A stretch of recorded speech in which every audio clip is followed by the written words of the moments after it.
Hi friends, అందరికీ welcome back to my channel. ఈరోజు వీడియోలో టమాటో రైస్ ఏ విధంగా ప్రిపేర్ చేయాలో నేను మీ అందరితో షేర్ చేద్దామని అయితే అనుకుంటున్నాను.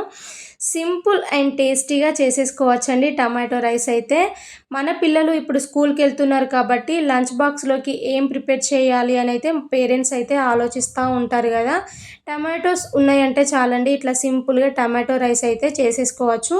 టేస్టీగా ఉంటుంది, ప్లస్ చాలా తక్కువ టైంలోనే ప్రిపేర్ చేసుకోవచ్చు. మా ఇంట్లో వాళ్ళకైతే ఈ టమాటో రైస్ అంటే మస్తు ఇష్టం అన్నమాట. నేను ఎట్లా చేసినో ప్రాసెస్ అయితే చూసేయండి.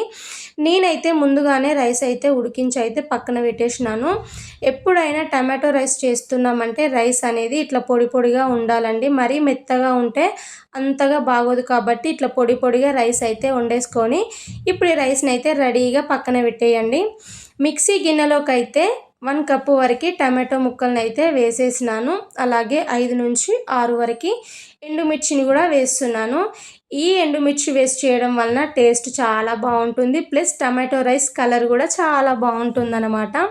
ఇందులోనే కొంచెం అంతా కొత్తిమీర ఆకును కూడా వేసేసుకొని మూత పెట్టుకొని అయితే ఎంత వీలైతే అంత మెత్తగా గ్రైండ్ చేయండి. ఇలా గ్రైండ్ చేసిన ఈ టమాటో పేస్ట్ని కూడా రెడీగా పక్కన పెట్టేయండి.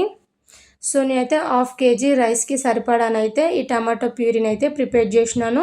స్టవ్ ఆన్ చేసుకొని గిన్నెను పెట్టుకొని అయితే 3 టేబుల్ స్పూన్స్ వరకు ఆయిల్ అయితే వేయండి. ఆయిల్ వేడైన తర్వాతకి 2 బగారా ఆకులు, అలాగే 1 ఇలాచీ అయితే ఇట్లా ఓపెన్ చేసి అయితే వేస్తున్నాను. ఫ్లేవర్ చాలా బాగుంటుంది. 3 లవంగాలు, చిన్నది దాల్చిన చెక్క, 2 స్టార్ అనేసాలు వేసుకొని అయితే అలాగే 1/2 టేబుల్ స్పూన్ వరకు జీలకర్ర వేసుకొని ఈ స్పైసెస్ని అయితే కాసేపు ఫ్రై చేయండి. ఇలా ఆయిల్లో ఫ్రై చేయడం వలన మనకి కాస్త టేస్ట్ అనేది బాగుంటుందన్నమాట. ఇవి కాస్త ఇలా ఫ్రై అయిన తర్వాతకి ఇందులోనే చిన్నది ఆనియన్ అయితే చిన్న ముక్కలాగా కట్ చేసి అయితే వేస్తున్నాను. అలాగే 4-5 పచ్చిమిర్చి చీలికలను కూడా ఇందులోనే యాడ్ చేసుకోవాలి. అలాగే 2 ఎండుమిరపకాయలను కూడా వేస్తున్నాను. వీటన్నిటినైతే కాసేపు బాగా ఫ్రై చేసుకోవాలి. ఆనియన్ కలర్ అనేది కాస్త చేంజ్ అయ్యేంతసేపు అయితే ఫ్రై చేసుకోవాలన్నమాట. ఆనియన్స్ తొందరగా ఫ్రై కావడం కోసం ఇందులో సాల్ట్ వేసామనుకోండి ఇంకా త్వరగా ఫ్రై అయిపోతాయి. అలాగే చూడండి, ఆనియన్స్ అయితే లైట్గా ఫ్రై అయినాయి కదా. ఈ టైంలోనే ఫ్రెష్గా ప్రిపేర్ చేసి పెట్టుకున్న 1 టేబుల్ స్పూన్ వరకు అల్లం వెల్లుల్లి పేస్ట్ని అయితే వేస్తున్నాను. అల్లం వెల్లుల్లి పేస్ట్ వేసి ఆయిల్లో పచ్చివాసన పోయేంత వరకు బాగా ఫ్రై చేసుకోండి. నిజంగా చెప్తున్నాను, అప్పటికప్పుడు ఫ్రెష్గా ప్రిపేర్ చేసి పెట్టిన అల్లం వెల్లుల్లి పేస్ట్ వేస్ట్ చేసామనుకోండి టేస్ట్ చాలా బాగుంటుందన్నమాట. ఇలా కాస్త ఫ్రై అయిన తర్వాతకి ఇందులోకి 2 మీడియం సైజు టమాటోస్ అయితే చిన్న ముక్కలాగా కట్ చేసి అయితే వేస్తున్నాను. ఆల్రెడీ మనం టమాటో మిక్సీ పట్టాము, బట్ ఇందులో కూడా 2 టమాటోస్ వేయడం వలన మనకి అక్కడక్కడ తగులుతూ ఉంటుంది, టేస్ట్ బాగుంటుందన్నమాట. చూడడానికి కూడా బాగుంటుంది. సో టమాటోస్ వేసిన వెంటనే మనం ముందుగా గ్రైండ్ చేసి పెట్టుకున్న టమాటో ప్యూరీని కూడా యాడ్ చేయండి. మనం టమాటోస్ మిక్సీ పట్టేటప్పుడు నార్మల్గా పచ్చి టమాటోస్ వేసే మిక్సీ పట్టాము కాబట్టి ఈ టైంలో ఆయిల్లో బాగా ఫ్రై కావాలి అన్నమాట. ఈ టమాటో పేస్ట్ ఫ్రై కావడానికి 5 నుంచి 6 నిమిషాల టైం అలా పడుతుందన్నమాట. టమాటో పేస్ట్ ఆయిల్లో బాగా ఫ్రై అయ్యి లైట్గా ఆయిల్ సపరేట్ అయ్యేంత వరకు అయితే ఈ టమాటో పేస్ట్ని అయితే ఫ్రై చేసుకోవాలి. 5 నిమిషాల తర్వాతకి అయితే మళ్ళీ చూపిస్తున్నాను. మనకి లైట్గా ఆయిల్ అనేది అయితే వదులుతూ ఉంది కదా. ఈ పేస్ట్ అయితే చక్కగా ఫ్రై అయిపోయినట్టే. ఈ టైంలో 1/2 టీ స్పూన్ వరకు పసుపు, టేస్ట్కి తగ్గట్టు సాల్ట్, అలాగే 1.5 టేబుల్ స్పూన్ వరకు అయితే కారం వేస్తున్నాను. మీ టేస్ట్కి తగ్గట్టు కారం వేసుకోవాలి.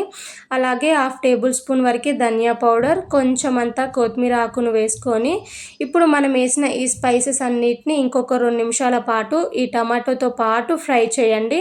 మీరు కావాలి అంటే కొన్ని వాటర్ యాడ్ చేసి అయినా కానీ ఈ స్పైసెస్ని అయితే కాసేపు ఫ్రై చేయండి. నేనైతే వాటర్ ఏం వేయడం లేదు, ఎందుకంటే టమాటో అనేది మనకు గుజ్జు గుజ్జుగానే ఉంది కాబట్టి చక్కగా ఫ్రై అయిపోతుంది.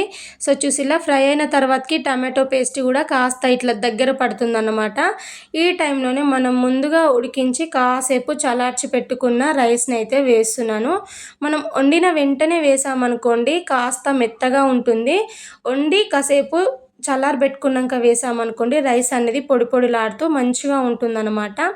రైస్ వేసిన తర్వాతకి మొత్తం కలిసేలాగా బాగా మిక్స్ చేయండి. ఫ్లేమ్ అనేది సిమ్లోనే పెట్టుకొని ఒక 2 నిమిషాలు మిక్స్ చేసామంటే టమాటో రైస్ అయితే మొత్తం కలుస్తూ ఉంటుందన్నమాట. నేను తీసుకున్న టమాటోస్కి అలాగే నేను తీసుకున్న రైస్కి అయితే కరెక్ట్గా సరిపోయిందనమాట. టేస్ట్ అయితే చాలా బాగుంది. ఇలా కలిపేసిన తర్వాతకి లాస్ట్లో కొంచెం అంతా కొత్తిమీర ఆకును వేసుకొని జస్ట్ ఒకసారి కలిపేసేసి స్టవ్ ఆఫ్ చేసామంటే సరిపోతుంది.